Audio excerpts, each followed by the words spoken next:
Good morning students. Welcome back to our class. ഇന്നത്തെ ക്ലാസ്സിൽ നമ്മൾ ഡിസ്കസ് ചെയ്യാൻ വേണ്ടി പോകുന്നത് അക്കൗണ്ടൻസിയുമായിട്ട് റിലേറ്റ് ചെയ്തിട്ടുള്ള കുറച്ച് ടേംസ് ആണ്, ഇമ്പോർട്ടൻറ്റ് ടേംസ് ആണ്. എല്ലാ ടേംസും അല്ല, കുറച്ച് ഇമ്പോർട്ടൻ്റ് ആയിട്ടുള്ള കുറച്ച് ടേംസ് ആണ് നമ്മളിന്ന് പരിചയപ്പെടാൻ വേണ്ടിയിട്ട് പോകുന്നത്. So let's see. The first one എന്ന് പറയുന്നത് ക്യാപിറ്റൽ ആണ്. Capital is the amount invested by the owner in the business is known as capital. Okay, capital എന്ന് പറയുന്നത് എന്താണ്? ഓണർ ബിസിനസ്സിൽ ഇൻവെസ്റ്റ് ചെയ്തിട്ടുള്ള എമൗണ്ടിനെയാണ് എന്തെന്ന് പറയുന്നത്? ക്യാപിറ്റൽ എന്ന് പറയുന്നത്. It refers to the money or money's worth invested in a business. അപ്പോൾ ഒന്നുകിൽ അത് ക്യാഷ് ആവാം, ക്യാഷാണ് ഇൻവെസ്റ്റ് ചെയ്തിട്ടുള്ളതെങ്കിൽ ക്യാഷ് ആവാം, അല്ലെങ്കിൽ മണീസ് വർത്ത്. അതായത് ഇപ്പോൾ അയാൾ ബിസിനസ്സിലേക്ക് ഇൻവെസ്റ്റ് ചെയ്തിട്ടുള്ളത് ഒരു മെഷീനറി ആണ്, അല്ലെങ്കിൽ ഒരു ബിൽഡിംഗ് ആണ്, അതെന്നുണ്ടെങ്കിൽ അത് എന്ത് തന്നെയാണ്? ക്യാപിറ്റൽ തന്നെയാണ്. സോ ക്യാപിറ്റൽ എന്ന് പറയുന്നത് it is the amount invested by the owner in the business. Okay, then second term എന്ന് പറയുന്നത് ലയബിലിറ്റി ആണ്. Liability means it is the debts owing by the business to others or outsiders. It is the obligations of the business to persons other than the owner. അപ്പോൾ liabilities എന്ന് പറയുന്നത് മലയാളത്തിൽ ബാധ്യത എന്ന് പറയും. അപ്പോൾ ബാധ്യത അല്ലെങ്കിൽ ലയബിലിറ്റി എന്ന് പറയുന്നത് എന്താണ്? ബിസിനസ് ഔട്ട്സൈഡ് പാർട്ടീസിന് അല്ലെങ്കിൽ ബിസിനസ് അതേഴ്സിന് ചെയ്തിട്ടുള്ള ഡെപ്റ്റ്സ്, അതായത് കടം. നമ്മൾ മറ്റാർക്കെങ്കിലും ബിസിനസ് ആർക്കെങ്കിലും ക്യാഷ് കൊടുക്കാനുണ്ടെന്നുണ്ടെങ്കിൽ അല്ലെങ്കിൽ ആർക്കെങ്കിലും പേയ്മെൻറ്റ് നടത്താനുണ്ടെന്നുണ്ടെങ്കിൽ അതിനെയാണ് നമ്മൾ എന്തെന്ന് പറയുന്നത്? ലയബിലിറ്റി എന്ന് പറയുന്നത്. So liability is the debts owing by business to others. Then third term എന്ന് പറയുന്നത് ഇക്വിറ്റി ആണ്. Equity is the total claim against the assets of the business. It is classified into owners equity and creditors equity. Equity എന്ന് പറയുന്നത് total ക്ലെയിമാണ്. ബിസിനസ്സിൻ്റെ അസറ്റിന് against ആയിട്ട് ബിസിനസ്സിൽ ഉണ്ടായിട്ടുള്ള total ക്ലെയിമിനെയാണ് നമ്മൾ ഇക്വിറ്റി എന്ന് പറയുന്നത്. ഇക്വിറ്റി രണ്ട് തരമുണ്ട്. ഓണേഴ്സ് ഇക്വിറ്റിയും ഉണ്ട്, ക്രെഡിറ്റേഴ്സ് ഇക്വിറ്റിയും ഉണ്ട്. ഓണേഴ്സ് ഇക്വിറ്റി എന്ന് പറയുന്നത് owners claim against the asset of the business ആണ്. അതായത് അതിനെയാണ് നമ്മൾ ജനറലി ക്യാപിറ്റൽ എന്ന് പറയുന്നത്. ഓണേഴ്സ് ക്ലെയിം ആണ് ഓണേഴ്സ് ഇക്വിറ്റി എന്ന് പറയുന്നത്.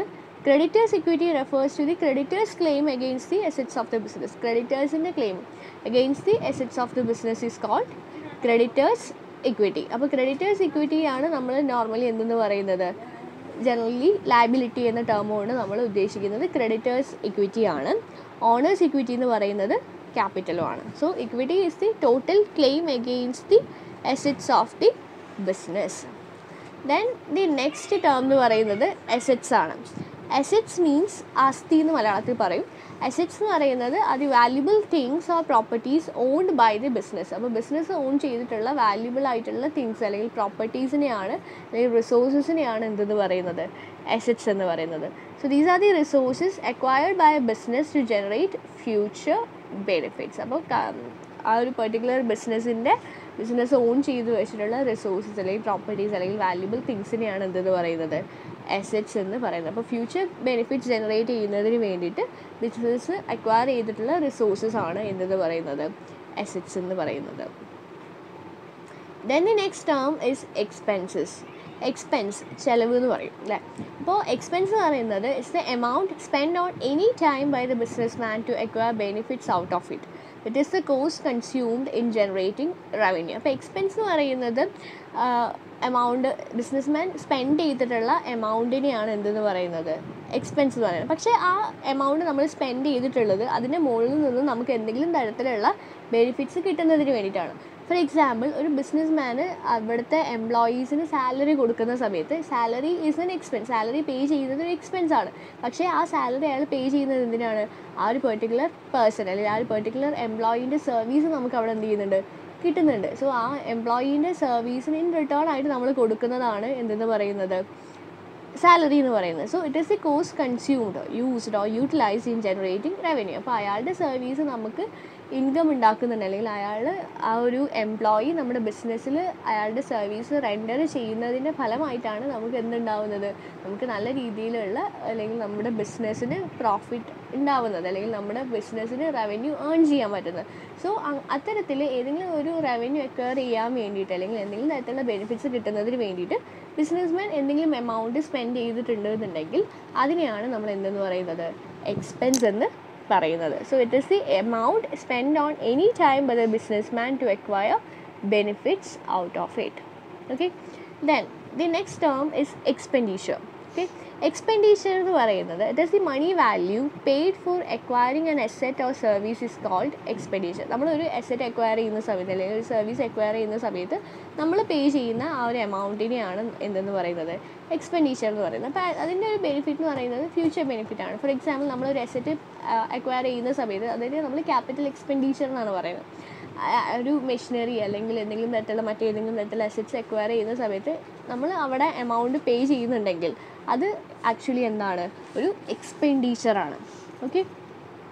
Then the next term is revenue.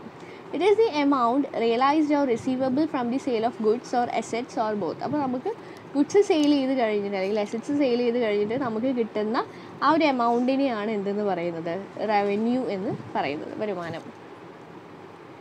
Next term is goods. These are the commodities, articles, products or things in which a trader deals in. അപ്പോൾ ഗുഡ്സ് എന്ന് പറയുന്നത് ഒരു trader deal ചെയ്യുന്ന products അല്ലെങ്കിൽ articles അല്ലെങ്കിൽ കമ്മോഡിറ്റീസിനെയാണ് എന്തെന്ന് പറയുന്നത്, ഗുഡ്സ് എന്ന് പറയുന്നത്. ഒരു ഫേർണിച്ചർ ഡീലർ ഡീൽ ചെയ്യുന്നത് അയാളുടെ ബിസിനസ് എന്ന് പറയുന്നത് ഫേർണിച്ചേഴ്സാണ്. അല്ലെങ്കിൽ ഫേർണിച്ചേഴ്സിൻ്റെ സെയിലും പർച്ചേസുമാണ് അയാളുടെ ബിസിനസ് എങ്കിൽ അയാളുടെ ഗുഡ്സാണ് എന്തെന്ന് പറയുന്നത്, അല്ലെങ്കിൽ അയാൾ ഡീൽ ചെയ്യുന്ന ആ ഒരു ഗുഡാണ് എന്തെന്ന് പറയുന്നത്, ഫേർണിച്ചർ എന്ന് പറയുന്നത്. സോ അവിടെ ഗുഡ്സ് എന്ന് പറയുന്നത് എന്താണ്, ഒരു ട്രേഡർ ഡീല് ചെയ്യുന്ന പ്രോഡക്ട്സ്, ആർട്ടിക്കിൾസ്, കമ്മോഡിറ്റീസിനെയാണ് നമ്മൾ എന്തെന്ന് പറയുന്നത്, ഗുഡ്സ് എന്ന് പറയുന്നത്. നെക്സ്റ്റ് ടേമാണ് purchase. It refers to purchase of goods in which business deals in for cash or credit basis. ഇപ്പോൾ പർച്ചേസ് എന്ന് പറയുന്നത് നമ്മൾ ഗുഡ്സ് ആ ബിസിനസ്സിന് വേണ്ടിയിട്ട് ബിസിനസ്മാൻ ഗുഡ്സ് പർച്ചേസ് ചെയ്യുന്നതിനെയാണ് എന്തെന്ന് പറയുന്നത്, പർച്ചേസ് എന്ന് പറയുന്നത്. അപ്പോൾ പർച്ചേസ് മേ ബി ക്യാഷിലാവാം അല്ലെങ്കിൽ ക്രെഡിറ്റിലാവാം. ക്യാഷ് ഇമ്മീഡിയറ്റ് പേയ്മെൻറ്റ് നമ്മൾ കൊടുക്കാം, അല്ലെങ്കിൽ ഫ്യൂച്ചറിലായിരിക്കും ചിലപ്പോൾ അതിൻ്റെ പേയ്മെൻറ്റ് കൊടുക്കുന്നത്. അതിനെയാണ് നമ്മൾ ക്രെഡിറ്റ് പർച്ചേസ് ചെയ്യുക എന്ന് പറയുന്നത്. So purchase refers to purchase of goods in which business deals in for cash or credit basis. Next term ആണ് sales. It refers to the sale of goods for cash or on credit. അപ്പോൾ goods എന്ത് ചെയ്യുക, sale ചെയ്യുക, വിൽക്കുക, അതാണ് sales കൊണ്ട് ഉദ്ദേശിക്കുന്നത്. അത് മേ ബി ക്യാഷിനാവാം അല്ലെങ്കിൽ ക്രെഡിറ്റിനാവാം. ഇമ്മീഡിയറ്റ്ലി നമുക്ക് ചിലപ്പം ഗുഡ്സ് വിറ്റ് കഴിഞ്ഞാൽ നമുക്ക് ഇമ്മീഡിയറ്റ്ലി ക്യാഷ് കിട്ടും, അല്ലെങ്കിൽ ഒരു ഫ്യൂച്ചർ കുറച്ച് ദിവസങ്ങൾക്ക് ശേഷമായിരിക്കും നമുക്ക് എന്തുണ്ടാവുന്നത്, ക്യാഷ് കിട്ടുന്നത്. ക്രെഡിറ്റിനാവും നമുക്ക് എന്ത് ചെയ്യാവുന്നതാണ്, ഗുഡ്സ് സെയിൽ ചെയ്യാവുന്നതാണ്. Then the next term is turn over. നമ്മൾ സെയിൽസ് പോലെ തന്നെ യൂസ് ചെയ്യാൻ പറ്റുന്ന ഒരു ടേമാണ് ടേൺ ഓവർ എന്ന് പറയുന്നത്. It refers to sale of goods in relation to any specific period. It refers to the speed with which goods are sold. എത്ര പെട്ടെന്ന് നമ്മുടെ ഗുഡ്സ് എന്ത് ചെയ്യുന്നുണ്ട്, സെൽ ചെയ്യാൻ പറ്റുന്നുണ്ട് എന്നുള്ളതിൻ്റെ സ്പീഡ്, അതാണ് ടേൺ ഓവർ കൊണ്ട് ഉദ്ദേശിക്കുന്നത്. ആക്ച്വലി സെയിൽസ് തന്നെയാണ് എന്തെന്ന് പറയുന്നത്, ഒരു പെർട്ടിക്കുലർ പീരിയഡിലുള്ള നമ്മുടെ സെയിൽ ഓഫ് ഗുഡ്സ്, അതിനെയാണ് എന്തെന്ന് പറയുന്നത്, ടേൺ ഓവർ എന്ന് പറയുന്നത്. നെക്സ്റ്റ് ടേമാണ് stock. Stock refers to goods lying unsold on a particular date. ഒരു പെർട്ടിക്കുലർ ഡേറ്റിൽ വിൽക്കാതെ നമ്മുടെ ബിസിനസ്സിലുണ്ടായിട്ടുള്ള അല്ലെങ്കിൽ വിൽക്കാതെ വെച്ചിട്ടുള്ള അല്ലെങ്കിൽ വിൽക്കാതെ ബാക്കിയുള്ള ഗുഡ്സിനെയാണ് നമ്മൾ എന്തെന്ന് പറയുന്നത്, സ്റ്റോക്ക് എന്ന് പറയുന്നത്. It refers to goods lying unsold on a particular date.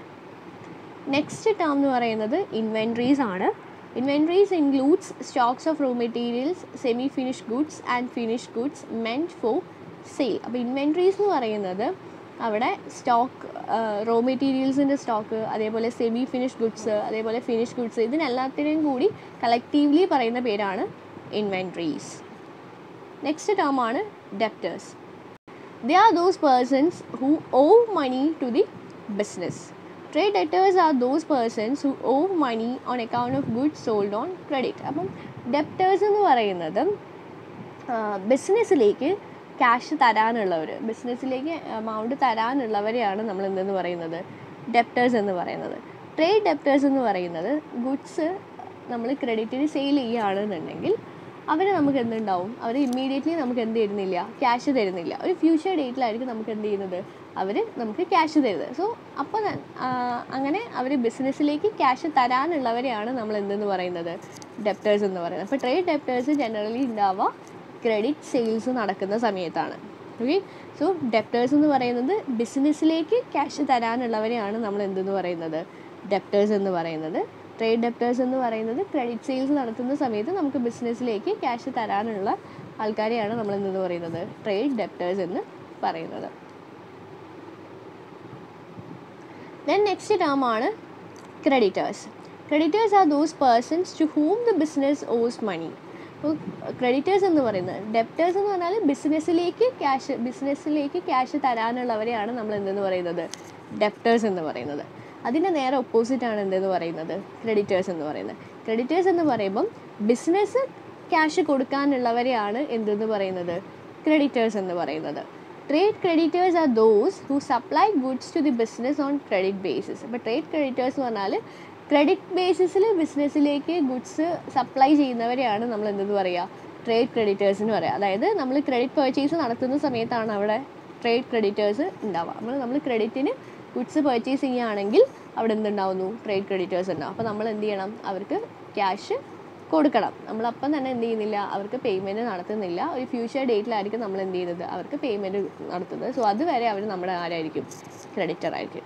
Okay, അപ്പോൾ ക്രെഡിറ്റേഴ്സ് എന്ന് പറയുന്നത് ബിസിനസ് ക്യാഷ് കൊടുക്കാനുള്ളവരെയാണ് എന്തെന്ന് പറയുന്നത്, ക്രെഡിറ്റേഴ്സ് എന്ന് പറയുന്നത്. Okay, then the last term is drawings. Drawings is the amount of cash or goods withdrawn by the proprietor from business for his personal use. അപ്പം ബിസിനസ്മാന് അയാളുടെ personal ആവശ്യത്തിന് വേണ്ടിയിട്ട് എന്തെങ്കിലും തരത്തിലുള്ള എമൗണ്ടോ അല്ലെങ്കിൽ എന്തെങ്കിലും തരത്തിലുള്ള ഗുഡ്സോ ബിസിനസ്സിൽ നിന്നും എടുത്തിട്ടുണ്ടെങ്കിൽ ആ എമൗണ്ടിനെയാണ് നമ്മൾ എന്തെന്ന് പറയുന്നത്, ഡ്രോയിങ്സ് എന്ന് പറയുന്നത്. അപ്പോൾ പേഴ്സണൽ ആവശ്യത്തിന് വേണ്ടിയിട്ട് പ്രൊപ്രൈറ്റർ ഗുഡ്സോ അല്ലെങ്കിൽ ക്യാഷോ ബിസിനസ്സിൽ നിന്നും എടുത്തിട്ടുണ്ടെങ്കിൽ ആ എമൗണ്ട് ആണ് എന്തെന്ന് പറയുന്നത്, ഡ്രോയിങ്സ് എന്ന് പറയുന്നത്. Okay, so these are the sum of the important terms in accounting. അപ്പോൾ നമ്മൾ കുറച്ച് ടേംസ് ആണ് ഇപ്പം പരിചയപ്പെട്ടിട്ടുള്ളത്. ഏതൊക്കെയായിരുന്നു, ക്യാപിറ്റൽ എന്താണെന്ന് മനസ്സിലായെന്ന് വിചാരിക്കുന്നു, liability, then equity, assets, expenses, expenditure, revenue, goods, purchase, sales, turnover, stock, inventories, debtors, creditors, drawings. ഇത്രയും കാര്യങ്ങൾ ക്ലിയർ ആയെന്ന് പ്രതീക്ഷിക്കുന്നു. ഓക്കെ, ദെൻ നമ്മൾ നെക്സ്റ്റ് പറയാൻ പോകുന്നത് അക്കൗണ്ടിങ് സിസ്റ്റത്തിനെയാണ്. അതായത് ബേസിസ് ഓഫ് അക്കൗണ്ടിങ്. മെയിനായിട്ട് നമ്മൾ ട്രാൻസാക്ഷൻസ് റെക്കോർഡ് ചെയ്യുന്നതിന് mainly 3 systems are there. They are first one, cash system. Cash system, mercantile system or accrual system അല്ലെങ്കിൽ ഹൈബ്രിഡ് ഓർ മിക്സഡ് സിസ്റ്റം എന്നിങ്ങനെ 3 systems ആണ് നമ്മൾ ട്രാൻസാക്ഷൻസ് റെക്കോർഡ് ചെയ്യുന്നതിന് വേണ്ടിയിട്ട് അക്കൗണ്ടിങ്ങിലുള്ളത്. അതിനെക്കുറിച്ച് നമുക്ക് നോക്കാം. അപ്പോൾ അതിൽ ഫസ്റ്റ് വൺ എന്ന് പറയുന്നത് ക്യാഷ് സിസ്റ്റമാണ്. അപ്പോൾ ഈ സിസ്റ്റത്തിൽ ട്രാൻസാക്ഷൻസ് നമ്മൾ ആക്ച്വൽ ക്യാഷ് റിസീപ്സും ആക്ച്വൽ ക്യാഷ് പേയ്മെൻറ്റ്സും മാത്രമേ നമ്മളിവിടെ ഈ ഒരു സിസ്റ്റം ബേസിൽ നമ്മൾ എന്ത് ചെയ്യുള്ളൂ, റെക്കോർഡ് ചെയ്യുള്ളൂ. ക്രെഡിറ്റ് ബേസിസിലുള്ള പേയ്മെൻറ്റ്സ് അല്ലെങ്കിൽ ക്രെഡിറ്റ് റിസീപ്റ്റ് അല്ലെങ്കിൽ ക്രെഡിറ്റിൽ നമ്മൾ എന്തെങ്കിലും കാര്യങ്ങൾ ക്രെഡിറ്റ് ട്രാൻസാക്ഷൻസ് എന്ത് ചെയ്യുന്നില്ല, ഇവിടെ റെക്കോർഡ് ചെയ്യുന്നില്ല. Only transactions relating to actual cash receipts and actual cash payments are recorded under this system. Okay, so a transaction is recorded only when cash is received or paid. നമ്മൾ cash കിട്ടി അല്ലെങ്കിൽ cash pay ചെയ്തു എന്നുണ്ടെങ്കിൽ മാത്രമേ എന്ത് ചെയ്യുള്ളൂ, cash സിസ്റ്റത്തിൽ എന്ത് ചെയ്യുന്നുള്ളൂ, നമ്മൾ ട്രാൻസാക്ഷൻസ് റെക്കോർഡ് ചെയ്യുള്ളൂ. ക്രെഡിറ്റ് ട്രാൻസാക്ഷൻസ് നടക്കുന്ന സമയത്ത് നമ്മൾ അവിടെ എന്ത് ചെയ്യുന്നില്ല, റെക്കോർഡ് ചെയ്യുന്നില്ല. അതാണ് ക്യാഷ് സിസ്റ്റം. സെക്കൻഡ് സിസ്റ്റം എന്ന് പറയുന്നത് മെർക്കൻഡൈൽ സിസ്റ്റമാണ്. അതിനെ അക്രൂവൽ സിസ്റ്റം എന്നും പറയാറുണ്ട്. ഈ ഒരു സിസ്റ്റത്തിൽ all transactions relating to a particular period are recorded. അപ്പോൾ അവിടെ ക്യാഷ് ട്രാൻസാക്ഷൻസ് ആണെങ്കിലും അവിടെ ക്രെഡിറ്റ് ട്രാൻസാക്ഷൻസ് ആണെങ്കിലും ഒന്നും നമ്മൾ എന്ത് ചെയ്യുന്നില്ല, കൺസിഡർ ചെയ്യുന്നില്ല. അവിടെ ആ ഒരു പെർട്ടിക്കുലർ അക്കൗണ്ടിങ് പീരിയഡിൽ ഉണ്ടായിട്ടുള്ള എല്ലാ ട്രാൻസാക്ഷൻസും നമ്മൾ എന്ത് ചെയ്യുന്നുണ്ട്, റെക്കോർഡ് ചെയ്യുന്നുണ്ട്. It takes into account the revenue for the whole accounting period whether received or not. Likewise, expenses for the whole period whether paid or not are recorded. അപ്പം ആ ഒരു പെർട്ടിക്കുലർ അക്കൗണ്ടിങ് പീരിയഡിൽ ഉണ്ടായിട്ടുള്ള ഇൻകവും എക്സ്പെൻസും ആണെങ്കിൽ നമ്മൾ എന്ത് ചെയ്യുന്നുണ്ട്, അത് റെക്കോർഡ് ചെയ്യുന്നുണ്ട്. അത് ക്യാഷ് ആണോ ക്രെഡിറ്റ് ബേസിസിലാണോ എന്നുള്ള കാര്യം നമ്മൾ അവിടെ എന്ത് ചെയ്യുന്നില്ല, കൺസിഡർ ചെയ്യുന്നില്ല. ആ ഒരു പെർട്ടിക്കുലർ അക്കൗണ്ടിങ് പീരിയഡിലേക്കുള്ളതാണോ എന്ന് മാത്രമേ നമ്മൾ എന്ത് ചെയ്യുന്നുള്ളൂ, നോക്കുന്നുള്ളൂ. ഇനി തേർഡ് സിസ്റ്റം എന്ന് പറയുന്നത് ഹൈബ്രിഡ് ഓർ മിക്സഡ് സിസ്റ്റമാണ്. ഈ ഒരു സിസ്റ്റത്തിൽ revenues and assets are recorded on cash basis while expenses and liabilities are recorded on mercantile system. ഈ ഒരു സിസ്റ്റത്തിൽ ഹൈബ്രിഡ് സിസ്റ്റം അല്ലെങ്കിൽ മിക്സഡ് സിസ്റ്റത്തിൽ റവന്യൂസും അസറ്റ്സും നമ്മൾ എന്ത് ചെയ്യുന്നു, ക്യാഷ് ബേസിസിൽ റെക്കോർഡ് ചെയ്യുന്നു. എക്സ്പെൻസസും ലയബിലിറ്റീസും നമ്മൾ റെക്കോർഡ് ചെയ്യുക മെർക്കൻഡൈൽ സിസ്റ്റത്തിൻ്റെ ബേസിലും ആയിരിക്കും. അതായത് ഇതിൻ്റെ ഒരു മിക്സ് ആണെന്ന് വേണമെങ്കിൽ നമുക്ക് പറയാം ഹൈബ്രിഡ് സിസ്റ്റം എന്ന് പറയുന്നത്. അപ്പോൾ ഹൈബ്രിഡ് സിസ്റ്റത്തിൽ റവന്യൂസും അസറ്റ്സും ക്യാഷ് ബേസിസിൽ റെക്കോർഡ് ചെയ്യുന്നു. അതായത് ക്യാഷ് കിട്ടിക്കഴിഞ്ഞെങ്കിൽ മാത്രം, അല്ലെങ്കിൽ അസറ്റ് പർച്ചേസ് ചെയ്ത് കഴിഞ്ഞെങ്കിൽ മാത്രം, അല്ലെങ്കിൽ അസറ്റ് സെയിൽ ചെയ്ത് കഴിഞ്ഞ് ക്യാഷ് കിട്ടുകയാണെങ്കിൽ മാത്രം നമ്മൾ എന്ത് ചെയ്യുന്നു, അവിടെ റെക്കോർഡ് ചെയ്യുന്നു. പക്ഷേ അതേസമയം എക്സ്പെൻസസും ലയബിലിറ്റീസും നമ്മൾ റെക്കോർഡ് ചെയ്യുന്നത് മെർക്കൻഡൈൽ സിസ്റ്റം അല്ലെങ്കിൽ അക്രൂവൽ സിസ്റ്റത്തിൻ്റെ ബേസിൽ ആയിരിക്കും. Okay, so this is the basis of accounting, അല്ലെങ്കിൽ 3 അക്കൗണ്ടിങ് സിസ്റ്റംസ് ഇതൊക്കെയാണ്: cash system, mercantile system and hybrid or mixed system. Cash സിസ്റ്റത്തിൽ നമ്മൾ ആക്ച്വൽ ക്യാഷ് റിസീപ്റ്റ്സും ക്യാഷ് പേയ്മെൻറ്റ്സും ഉണ്ടെങ്കിൽ മാത്രമേ നമ്മൾ എന്ത് ചെയ്യുള്ളൂ, റെക്കോർഡ് ചെയ്യുള്ളൂ. പക്ഷേ അതേസമയം മെർക്കൻഡൈൽ സിസ്റ്റം അല്ലെങ്കിൽ അക്രൂവൽ സിസ്റ്റത്തിൽ ആ ഒരു പെർട്ടിക്കുലർ അക്കൗണ്ടിങ് പീരിയഡിൽ ഉണ്ടായിട്ടുള്ള എല്ലാ ട്രാൻസാക്ഷൻസും നമ്മൾ എന്ത് ചെയ്യുന്നുണ്ട്, റെക്കോർഡ് ചെയ്യുന്നുണ്ട്. അവിടെ കിട്ടിയിട്ടുണ്ടോ കൊടുത്തിട്ടുണ്ടോ എന്നുള്ള കാര്യങ്ങളൊന്നും നമ്മളവിടെ കൺസിഡർ ചെയ്യുന്നില്ല.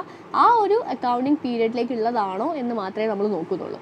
ആ ഒരു അക്കൗണ്ടിങ് പീരിയഡിലേക്കുള്ള എക്സ്പെൻസീവ് ഇൻകം ആണെങ്കിൽ നമ്മൾ എന്ത് ചെയ്യുന്നു, അതവിടെ റെക്കോർഡ് ചെയ്യുകയാണ്. ദെൻ മൂന്നാമത്തേതെന്ന് പറയുന്നത് ഹൈബ്രിഡ് ഓർ മിക്സഡ് സിസ്റ്റമാണ്. ഈ ഒരു സിസ്റ്റത്തിൽ റവന്യൂസും അസറ്റ്സും ക്യാഷ് ബേസിസിൽ റെക്കോർഡ് ചെയ്യുന്നു. എക്സ്പെൻസസും ലയബിലിറ്റീസും മെർക്കൻഡൈൽ സിസ്റ്റത്തിലും എന്ത് ചെയ്യുന്നു, റെക്കോർഡ് ചെയ്യുന്നു. ഓക്കെ, സോ ഇത്രയുമാണ് ഇന്നത്തെ ഈ ഒരു ക്ലാസ്. അപ്പോൾ ഇന്നത്തെ ക്ലാസ്സിൽ നമ്മൾ ഡിസ്കസ് ചെയ്തിട്ടുള്ളത് important terms in accountancy and accounting സിസ്റ്റവുമാണ്, അല്ലെങ്കിൽ ബേസിസ് ഓഫ് അക്കൗണ്ടിങ്ങുമാണ്. കാര്യങ്ങൾ മനസ്സിലായിട്ടുണ്ടെന്ന് പ്രതീക്ഷിക്കുന്നു. Thank U.